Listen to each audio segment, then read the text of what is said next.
Ya está. A la medianoche, el Señor hirió de muerte a todos los primogénitos en la tierra de Egipto. Lo mismo al primogénito del faraón que ocupaba el trono que al primogénito del que estaba cautivo en la cárcel, y a todas las primeras crías de los animales. Y esa misma noche el faraón se levantó, lo mismo que todos sus siervos y todos los egipcios, y en todo Egipto hubo gran clamor, porque no había una casa donde no hubiera un muerto. Difícil, ¿no?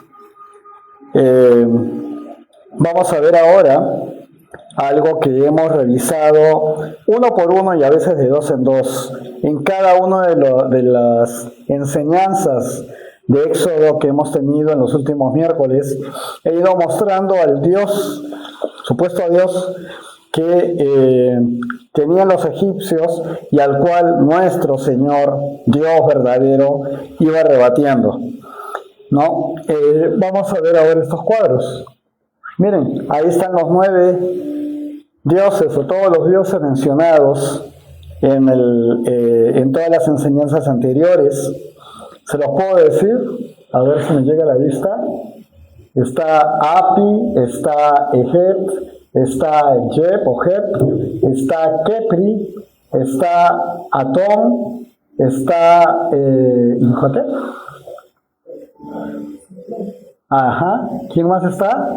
Nut, Osiris y finalmente el dios más grande, Ra, el dios del sol. Todos ellos tienen en sus respectivas casillas las cosas que se les atribuía, ¿no? Pero a la vez también todas las cosas que Dios les echó por el suelo y donde el Señor se impone. Por ejemplo, primero, sus atributos son el Nilo, la vida y la fertilidad. Y el mensaje que Dios está dando ahí es: Dios convierte la fuente de vida en muerte. ¿Ya? Así que así estamos mostrando en este cuadro a estos 9 dioses. Se los voy a compartir también en su WhatsApp para que puedan conocerlos o puedan ver de más de cerca qué es lo que tenían en su cabeza, por lo cual Dios tenía que mostrar su poder y su autoridad. Pero ahora entonces, el Dios confrontado va a ser ¿quién? El propio faraón. Y esto tiene un enorme significado histórico y teológico. ¿Por qué el faraón era considerado un dios? Ahí está Mr. Faraón. ¿Qué cosa dice del Dios? Dice que es Dios, es Señor de la vida. Bueno, eso es lo que Dios le va a decir a él. Pero él mismo se ponía como una divinidad viviente. En el antiguo Egipto, el faraón no era visto únicamente como un rey, sino considerado como una divinidad viviente. Y los egipcios creían que era hijo del dios solar, o sea, del dios Ra, el que había sido rebatido con las tinieblas. Bueno, pensaban que era el faraón que entraba, era el hijo. Ya.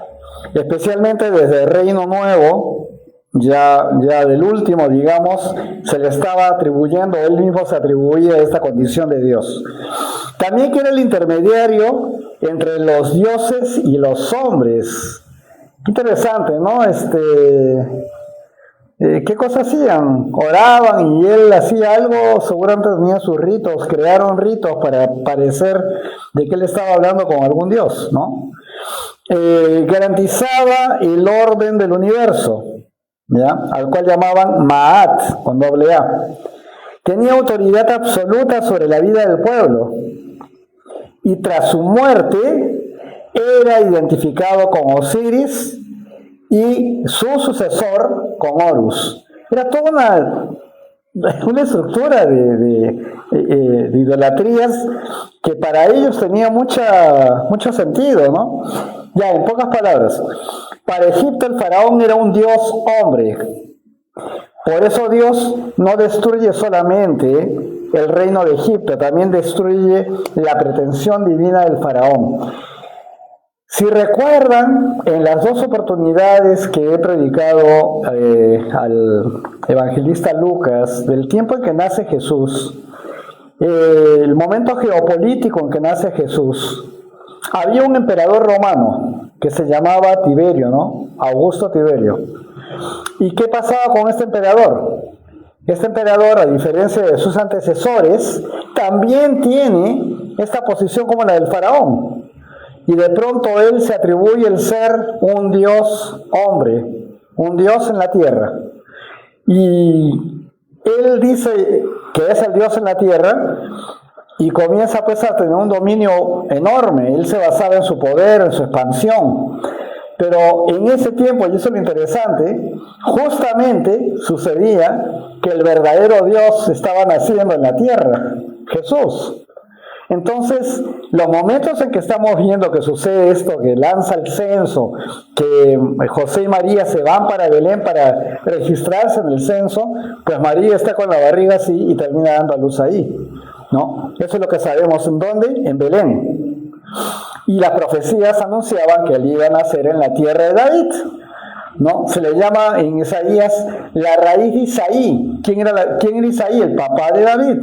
Todos eran de Belén. Y así fue. Entonces Dios junta todos los aspectos. Bueno, estamos viendo que en ese momento el emperador era un Dios sobre la tierra, ¿no? Y ahora vemos que Egipto anteriormente estaba pasando lo mismo. La pregunta es, ¿por qué muere precisamente el primogénito? Y acá está el golpe definitivo de este proceso, en esta enseñanza. El primogénito del faraón era considerado heredero del trono. Era considerado heredero de la divinidad del faraón.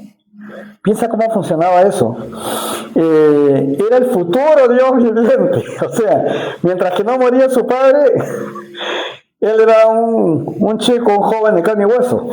Pero cuando moría el papá, él se convertía en el Dios viviente. Y era la continuidad, obviamente, del linaje divino. Cuando Dios hiere al primogénito, está diciendo a toda la nación, el futuro de tu supuesto Dios también está bajo mi autoridad. Qué declaración tan poderosa, ¿no? Así que ni siquiera el heredero del Dios de Egipto puede escapar del juicio del Dios verdadero.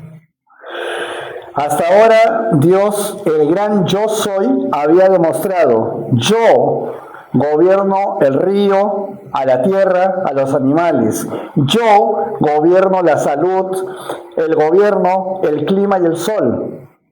Y Dios va a hablar ahora diciendo, yo soy el que gobierno todo y por tanto gobierno la vida humana. Ningún rey, ningún emperador, gobernante, sistema político y ninguna autoridad terrenal posee dominio absoluto sobre la tierra.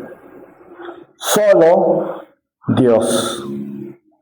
Así que entiendo que tú lo estás entendiendo, porque ellos, fíjate, pasaron las 10 plagas para entenderlo recién.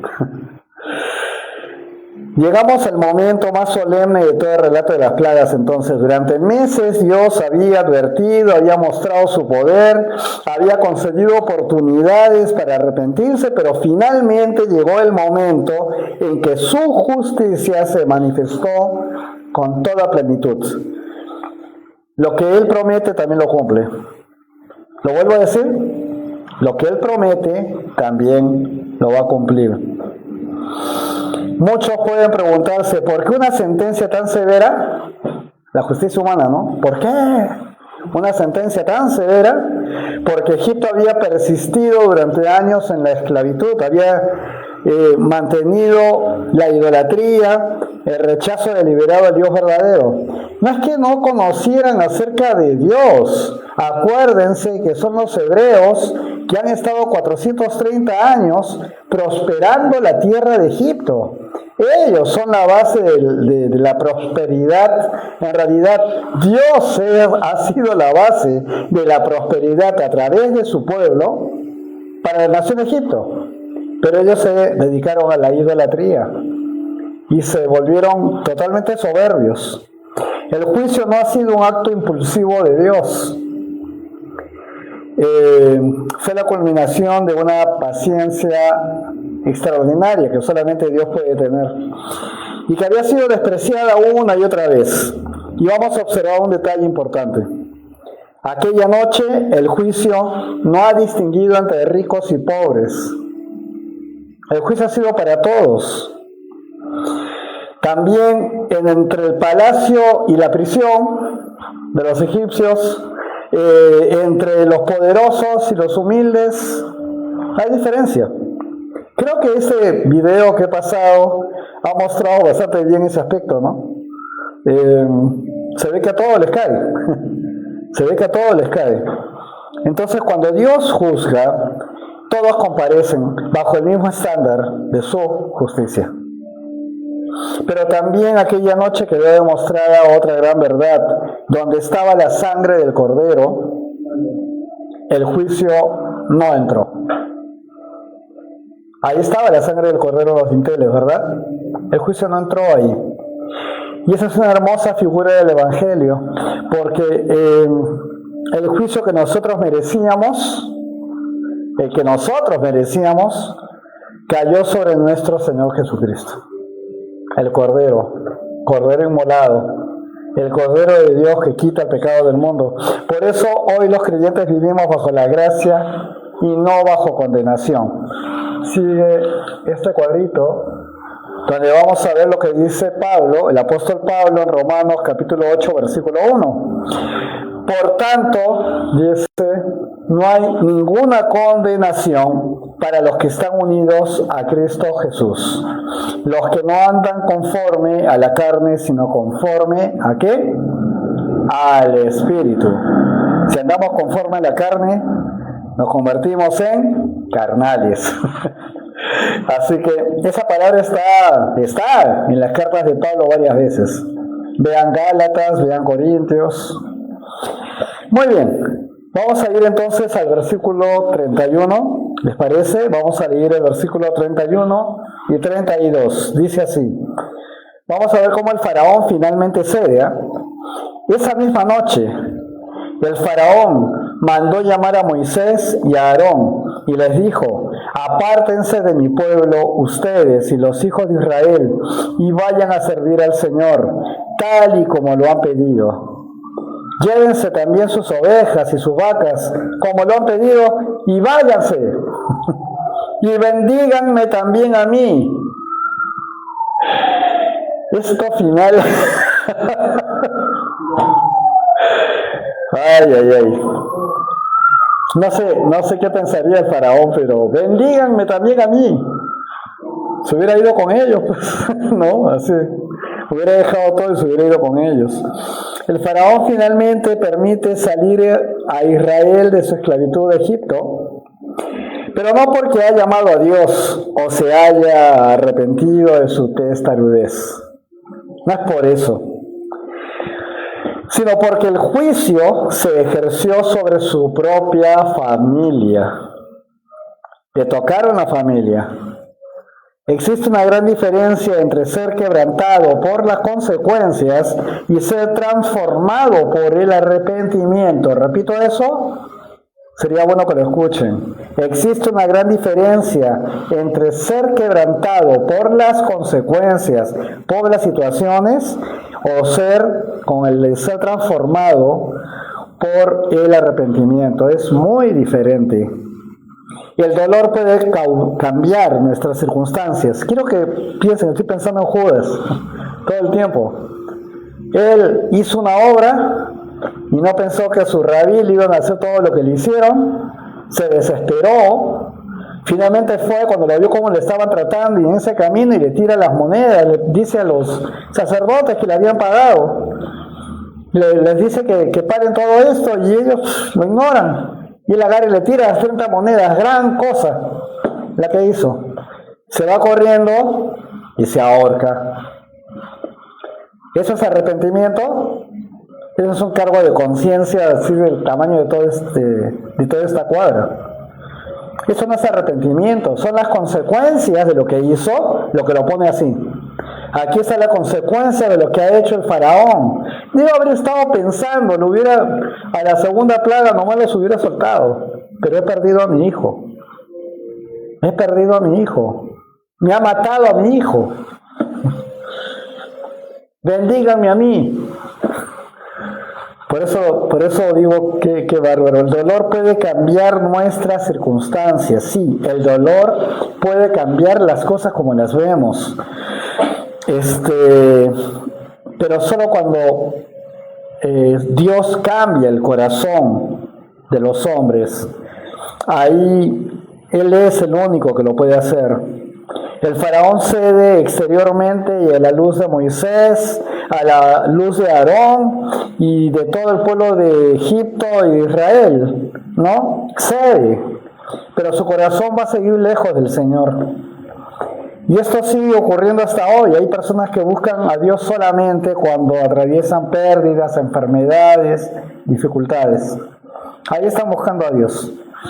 Sin embargo, cuando la crisis termina, vuelven exactamente a la vida que tenían antes, la vida anterior. El Señor no busca emociones, el Señor no busca decisiones emocionales, para nada.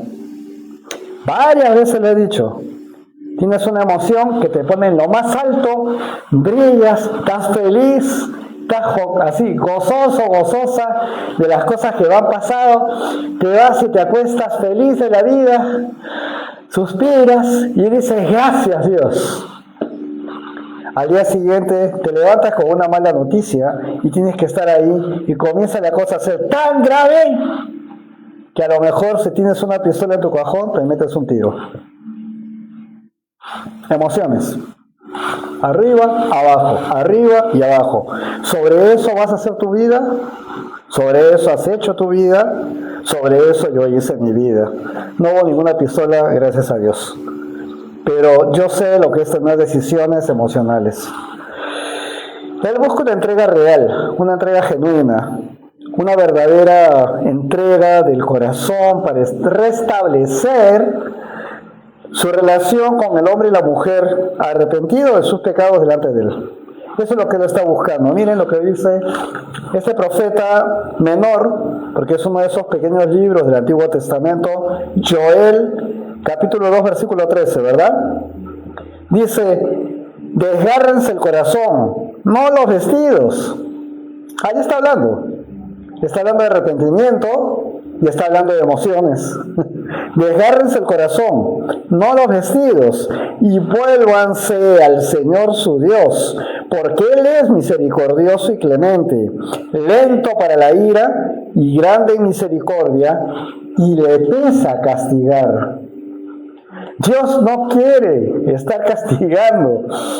Tú que eres papá o mamá, está poniendo disciplina a tus hijos. ¿Cómo nos duele? ¿Cómo nos duele? Muchas veces estamos con ese dolor. Pero si no lo hacemos, pasa por encima de la cabeza todo, y su vida no va a ser la más, digamos. Si tiene una vida en la cual ha hecho lo que quiere, pues va a seguir haciendo lo que quiere. Entonces, cuando dice esto, pues muestra a Dios con ese corazón, que es un corazón de amor.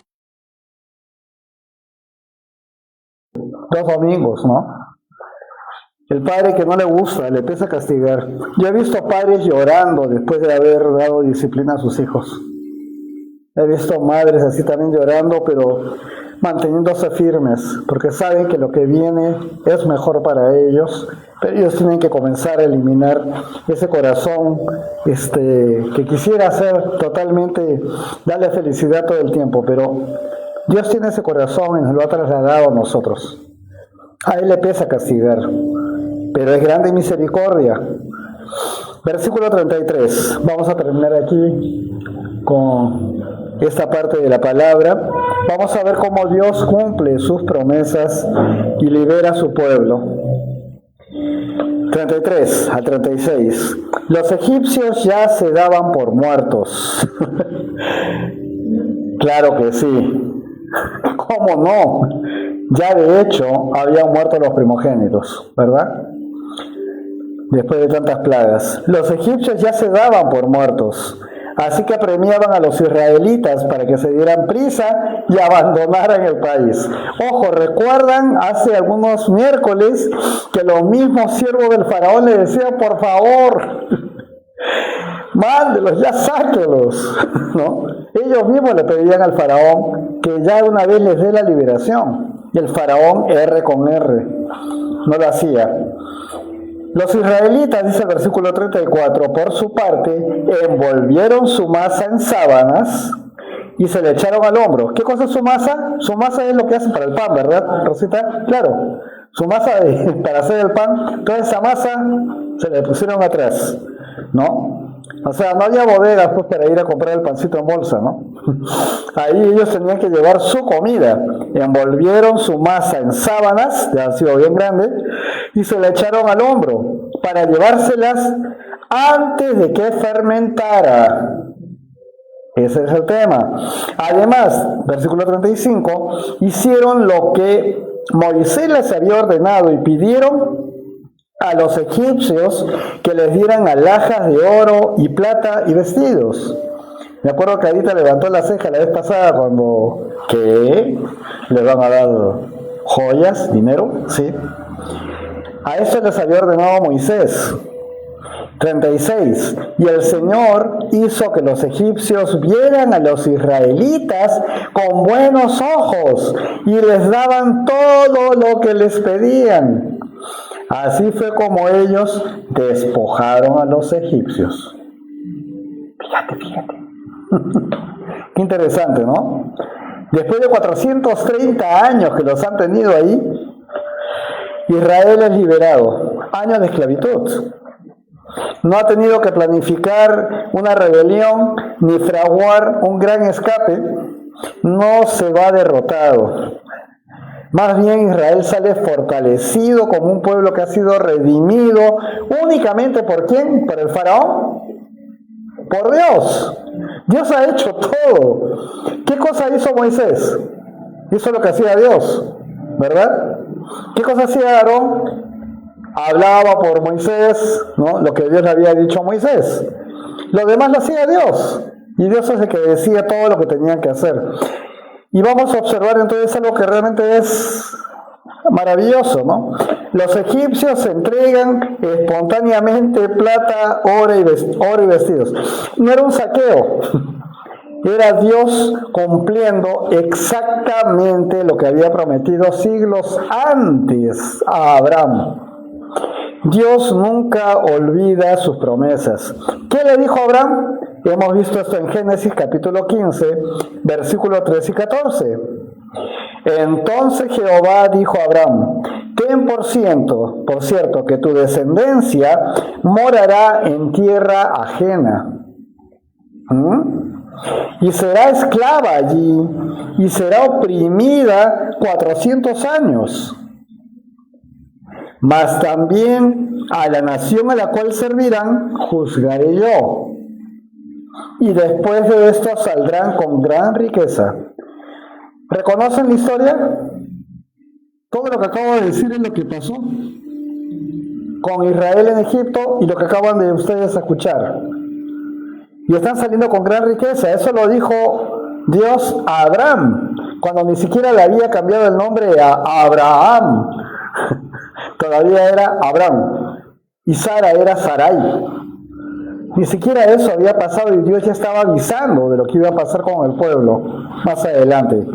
En este mismo libro de Éxodo, en el capítulo 3, versículos 21 y 22, ahí Dios sí le está diciendo a Moisés, y yo daré a este pueblo gracia en los ojos de los egipcios. Lo que acabamos de ver que está pasando, eso fue.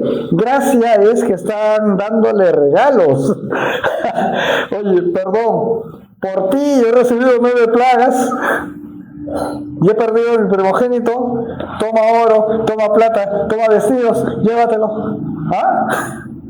¿No es eso gracia? ¿No es eso tener, digamos, ese regalo que delante de los ojos de los egipcios los hebreos no merecían?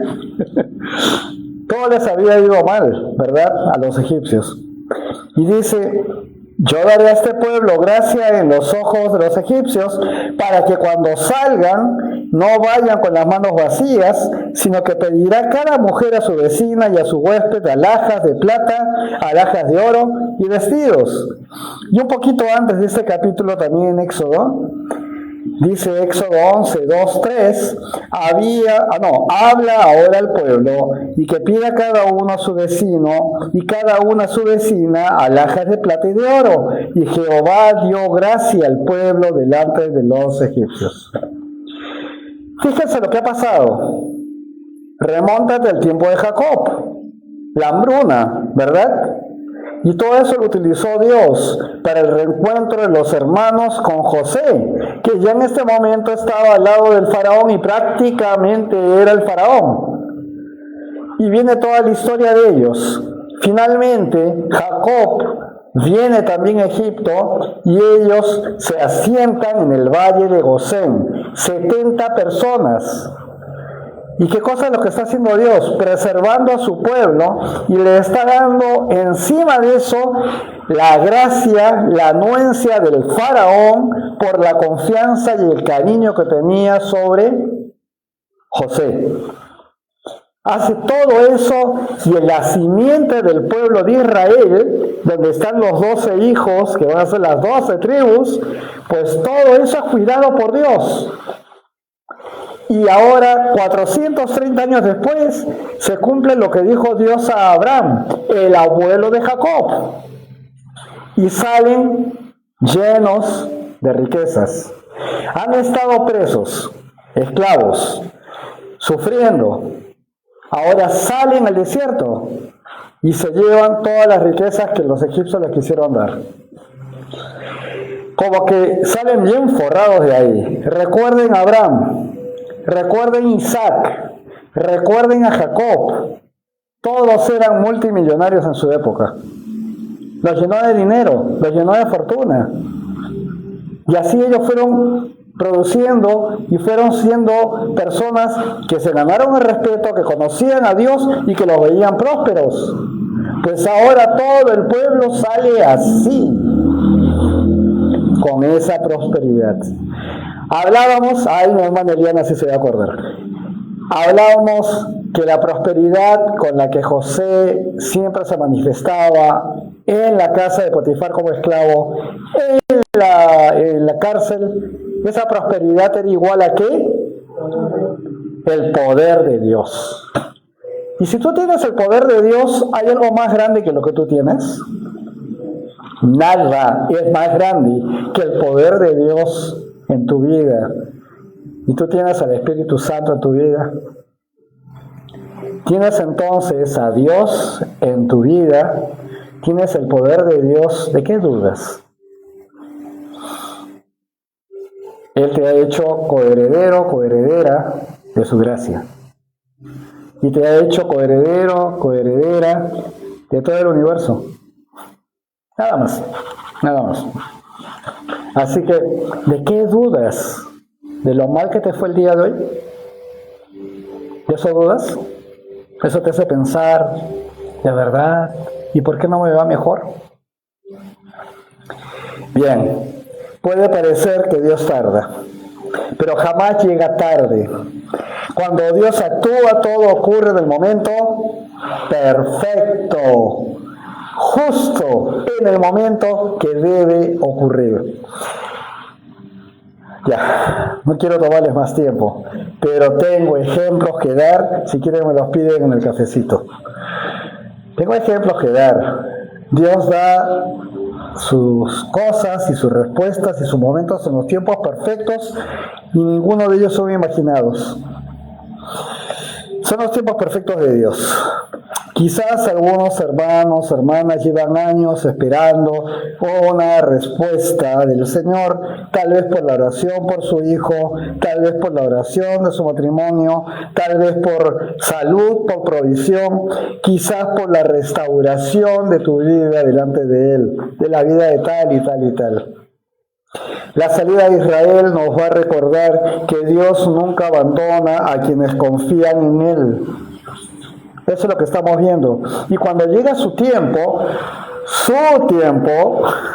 el tiempo del Señor, nadie, por ser más poderoso que sea en el mundo, puede impedir sus propósitos. Así que, bueno, una hormiga puede estar mirando su tierra y puede estar muy molesto con esa cosa inmensa que parece venir. No se da cuenta que es una aplanadora. Pienso, yo la tengo. Y bueno, la aplanadora simplemente pasa, ¿no? Y el que la manejaba nunca se enteró que había una hormiga.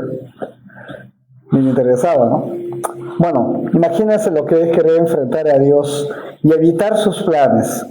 Hay quien lo quiere hacer, pero depende solamente de nuestra mente y nuestra decisión de escucharlo a ese en vez de estar con el Señor. Eso sí. Entonces, ¿qué dice Romanos 5:9? Algo muy importante. Dios no es un simple mortal para que mienta o cambie de parecer. Si Él habla, ciertamente actúa. Si Él dice algo, lo lleva a cabo. En otra versión dice, Dios no es hombre para mentir. En otras palabras, entonces no está en ese nivel. Ese es Romanos 5:9. Muy bien. A ver, familia, aquella noche hubo dos realidades completamente distintas. En Egipto hubo llanto, en las casas cubiertas por la sangre hubo esperanza. No porque fueran mejores que otros, sino porque Dios había provisto un medio de salvación. Y hoy sucede exactamente lo mismo. Todos compareceremos delante de Dios. Eso es algo que la palabra dice claramente. Nadie se va a librar de un juicio delante de Dios. Los creyentes tenemos un juicio delante de Dios. Y después viene el juicio del gran trono blanco, al que se le llama el juicio final, del cual todo el mundo confunde y cree que ya viene. No, todavía falta. Pero los que estamos compareciendo delante de Dios, pues sabemos que tenemos salvación, pero eso no nos libra de un juicio delante de Dios. La diferencia no estará en nuestra forma de pensar, ni en nuestra religión, ni por nuestras experiencias, ni por nuestras buenas obras. La diferencia estará en una sola pregunta. Y yo creo que sí, acá ya tengo respondida, porque a quienes veo, lo pregunto en las redes también. Todos aquí estamos cubiertos por la sangre del verdadero Cordero de Dios. Amén. Amén. Aplicación. Tu aplicación es esta. La paciencia de Dios es inmensa, pero llegará el día en que su justicia será plenamente manifestada. O sea, Dios es paciente, pero hasta un tope, ¿verdad? Así que su justicia siempre se pondrá de manifiesto. 2. Solo la sangre del Cordero puede librar al pecador del juicio de Dios. La del Cordero de aquel entonces, donde nace el Pesaj, la del Cordero de Dios que quita el pecado del mundo, que es nuestro Señor y Salvador hoy. Es la que nos da salvación. 3. El verdadero arrepentimiento transforma el corazón y el simple temor solo cambia las circunstancias por un tiempo. Cuando te arrepientes, realmente tu corazón comienza a ser transformado. Disculpen un momento, por favor.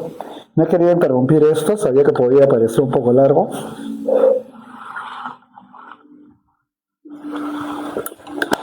Gracias.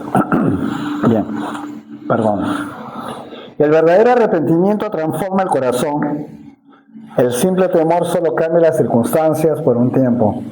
Puedes hacer algunas cosas, todo, pero al final nunca te entregas al Señor, porque solamente lo haces en los momentos complicados y crees que te has entregado al Señor. Hay muchas personas que creyeron haberse entregado al Señor y no lo hicieron. ¿Y cómo, pastor? Bueno, pues se basaron en sus emociones y en su vida no cambiaron nada. Nada cambió. Ellos creyeron que ya estaban bien. Yo soy uno de ellos. 1 año y medio hasta que me di cuenta que nunca había recibido al Señor. Y decidí recibirlo de verdad. Humillado, queriendo llorar cuando traspuse el lintel de la iglesia. Estaba avergonzado de haber entendido mal. Al Señor no lo puse en el sillón, en el trono de mi corazón, lo puse al costado, dentro de mi saco, para que ahí esté conmigo, donde quiera que vaya. Así lo puse. Eso es un error que comete mucha gente. Así que Dios siempre cumple sus promesas en el tiempo perfecto, aunque nuestros ojos pareciera que demora. Y 5, la liberación de Israel anticipa la libertad mucho mayor que Cristo. A ver, voy a leerlo bien porque estoy que me corto con la garganta. La liberación de Israel anticipa la libertad, que en realidad es mucho mayor ahora con la que tenemos con Jesucristo. Esa libertad era una libertad física, ¿verdad? De toda una generación y tuvo un sentido, y hay un pueblo de Israel hoy que es una superpotencia que viene de ahí, ¿verdad? Pero la liberación, la libertad que tenemos nosotros en Cristo no se compara para nada a aquella de la que estamos hablando hoy. Entonces, ¿dónde tuvimos esa liberación? En la cruz.